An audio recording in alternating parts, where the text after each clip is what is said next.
कई वर्षों पुरानी बात है। एक समृद्ध राज्य था जहां अचानक राजा की मृत्यु हो गई। उनका कोई पुत्र नहीं था, इसलिए उनकी इकलौती पुत्री योगेश्वरी को राजगद्दी संभालनी पड़ी। शुरुआत में लोगों को संदेह था, लेकिन धीरे धीरे योगेश्वरी ने अपनी बुद्धि और साहस से पूरे राज्य को संभाल लिया। प्रजा खुश थी, सब कुछ शांत था, पर हर कहानी में एक अंधेरा छुपा होता है। राजमहल के सैनिकों में एक सिपाही था जिसकी नजरें हमेशा राजकुमारी पर टिकी रहती थीं। वह सिर्फ एक सैनिक नहीं रहा, उसके मन में एक खतरनाक जुनून जन्म ले चुका था।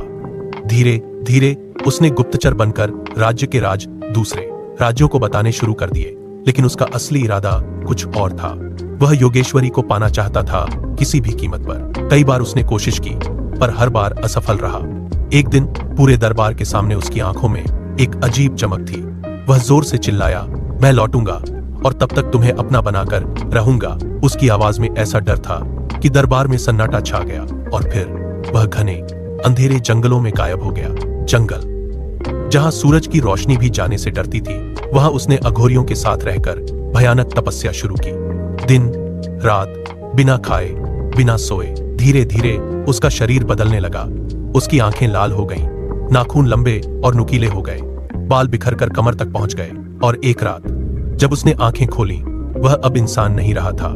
कुछ महीनों बाद एक तूफानी रात में वह वापस लौटा। गांव के लोग उसे देखकर चीख पड़े। उसका चेहरा इंसानी नहीं था, आंखें खून जैसी लाल, आंखों के नीचे काले गहरे गड्ढे, माथे पर फैला हुआ लाल सिंदूर और होठों पर एक डरावनी मुस्कान। लोग इधर उधर भागने लगे। वो वापस आ गया। वह सीधे महल में घुस गया। उसकी हर चाल के साथ अजीब फुसफुसाहट गूंज रही थी, जैसे सैकड़ों आत्माएं उसके साथ चल रही हों। उसने अपनी तांत्रिक शक्तियों से राजकुमारी को वश में करने की कोशिश की। कमरे की दीवारें हिलने लगीं, दीपक अपने आप बुझने लगे और एक ठंडी हवा पूरे महल में फैल गई। लेकिन योगेश्वरी कमजोर नहीं थी। किसी तरह उस रात वह बच गई। अगले ही दिन पूरे महल में हवन कराया गया। साधु संतों के मंत्रों की आवाज गूंजने लगी और बड़ी मुश्किल से उस भयानक तांत्रिक को पकड़ लिया गया। उसे महल के एक अंधेरे बंद कमरे में कैद कर दिया गया, जहां से कोई आवाज बाहर नहीं आ सकती थी, या ऐसा सबको लगा। आज भी लोग उस महल के पास जाने से डरते हैं। कहते हैं रात के समय उस बंद कमरे से आवाज आती है, धीमी, डरावनी, कांपती हुई।